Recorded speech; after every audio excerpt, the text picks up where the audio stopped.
Hello, I'm Mahin Kesore, and I'm here with Heather Wald, and you've played this new Lego racing game. What even is it?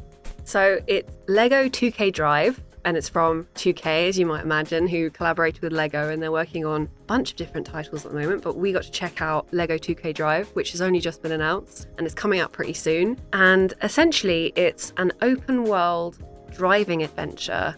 So the best way I could describe it is it's a bit like a mashup between Forza Horizon and Mario Kart. So you can kind of drive around this open world and you're in a car, but it's got this like sort of transformer quality to it. So when you are on a road, you're in a street car, and then as soon as you go off-road onto like grass or dirt, the car will change up to an off-road car. Right. And then once you hit the water, the vehicle will change up to a boat. And Very Mario Kart 8-esque, sounds like, yeah. Yeah.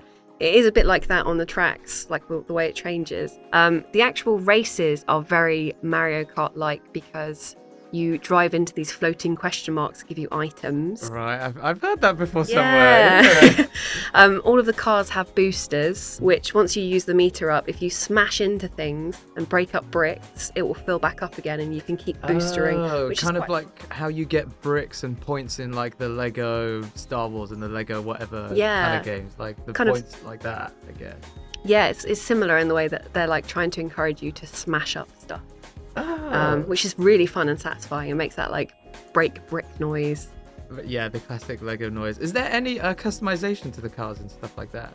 Yeah, there is. So you will, when you're doing races, unlock new vehicles and different rewards. And outside of the races, there's also missions, on-the-go events and challenges that you can do, which will also unlock more cars. But you also have a garage. And in the garage, you can build your own cars. So you can build your own boat, streetcar, and off-road car, and they all have different build bases that you can choose from, and then you can just mess around with all the different pieces. I think there's like over 1,000 pieces that you can play around with, all Lego obviously. I made my own sort of street racer car, and I picked from a build that's called Tiny Terror. So it's like a really small base with wheels, like a little square, and I built up a little car and put like pigs either side of it, and just made a tiny little pig car, and then you can test drive it.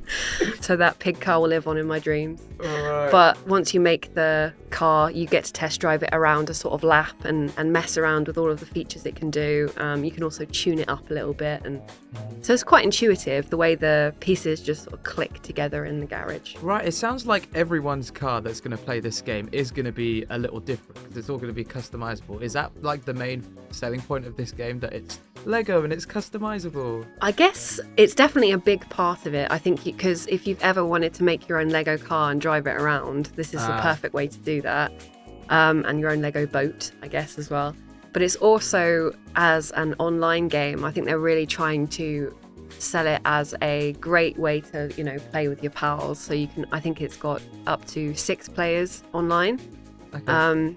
And because the open world is quite big, you can sort of just drive around with each other and just enjoy being in the same world, or you can do races together and do little activities with each, because there's also like arenas where you do sort of little crazy challenges, and yeah, there's just so much to do. From the little time I spent with it, the open world is very much there to encourage you to discover different things to do. When you're driving around, it'll just be like on the go event discovered, and then you can go up to it and be like, I want to try this. And certain races will be locked off to you until you reach a certain level, so you have to like complete challenges, level up, and then you can do more. It sounds very Diddy Kong Racing on classic. Yeah. Is that what they're going for? Yeah, it's really interesting because it has such a Mario Kart feel, or Diddy Kong Racing feel, actually, in some respects, in the racing.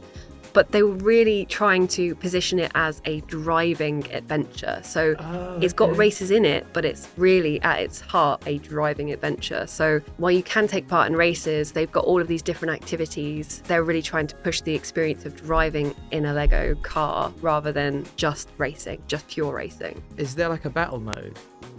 Not that I was aware of. Okay. I think the most competitive mode I tried was the just straight up races. Yeah.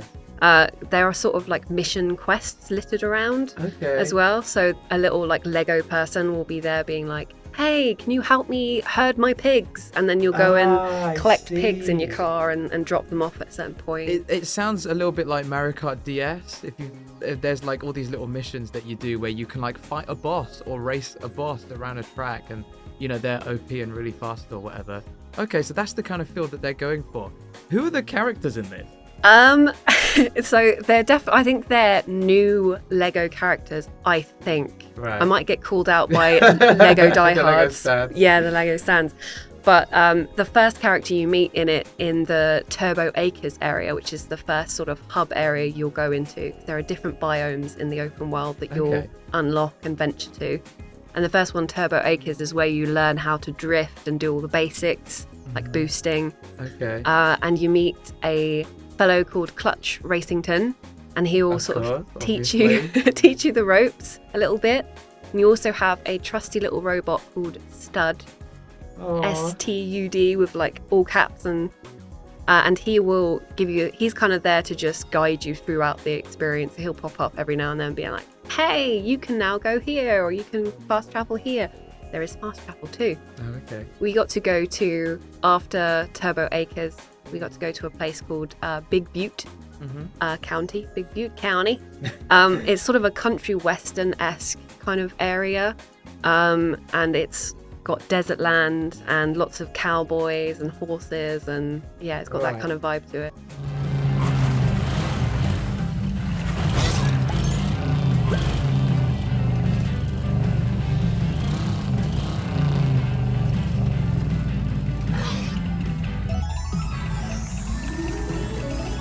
Thank you, stranger.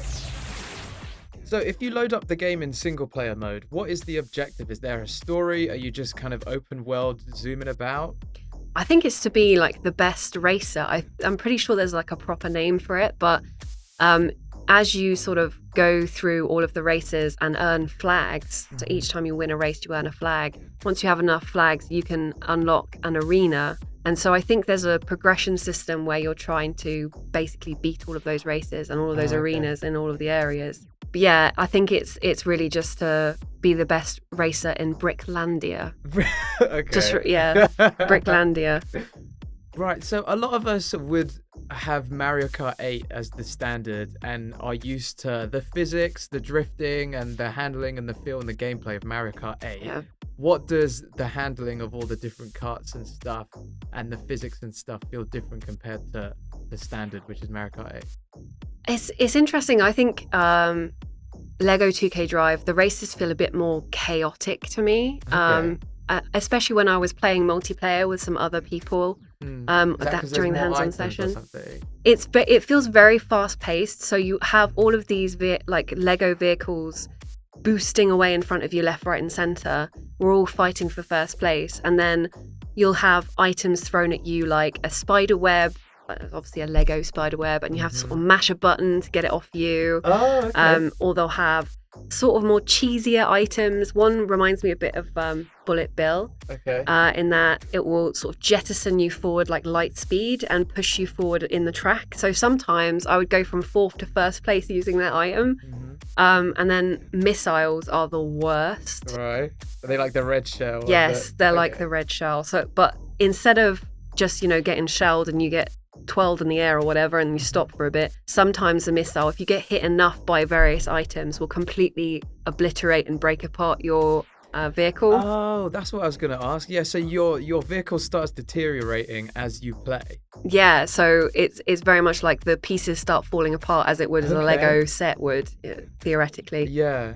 And then there'll be a point your car just blows up or whatever. Yeah, so then you'll really get pushed back a little bit and you're like, Right. There were a few times where I was in 1st place, just got absolutely obliterated and then was, way back there. How do you get your car back to normal whilst you're racing? It will sort of automatically come back time. over. Yeah, it doesn't take too long. It's quite quick to get back into the race, but you are like set back a little bit from it. So okay, that's very interesting because like Mario Kart 8, sorry to always bring it back to that, but that is the standard. Great. You have like coins and stuff, and that is kind of what makes you go faster, is trying to make you collect more coins. But I guess the similar thing to that in this would be the state of your car and how put together it is, or whatever. Definitely the boost is like a huge thing as well. It really helps to sort of move you forward. So if you're smashing into stuff, that helps you as well because you're filling that booster meter up again. But you have to sort of be careful not to like hit something that's going to actually stop you. So you just want to hit like little fences and decorative things that will smash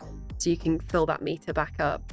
In a world where, like, you know, there is already a great kart racing game that's doing so amazingly, that even a game that's second best or third best will still make 2K and Lego a lot of money. So I can definitely see why they want to throw their hats into the kart racing ring. Compared to other kart racers, what's your overall opinion on it? Do you think it's one that will stand the greats like Mario and Crash Bandicoot and all that? I think because it's also an open world driving adventure, it's not just like a kart racer where that's all you do. It's definitely got an appeal, and the fact that it's got so much sense of humor, like it's still got that very like Lego goofiness. So if you've got a kid who is absolutely in love with Lego, or an adult who loves Lego, it's got that signature humor. There's so much to do in it from what I've seen, and I think it would be a laugh to play with your mates. So I think because it's positioned as a full, proper, open world driving experience rather than just a racing game, it definitely has an appeal. And yeah, it's interesting that it does feel like a mashup of Forza Horizon. It's definitely like an arcade racing adventure, or driving adventure, as they say. Because immediately it made me think of Forza Horizon a little bit in its arcadey sensibilities. Yeah. And then Mario Kart too, obviously, of course. All right, cool. Well, I hope you've enjoyed that chat, and I hope you all comment, like, and subscribe to GamesRadar's YouTube channel. Until next time, see ya. Bye.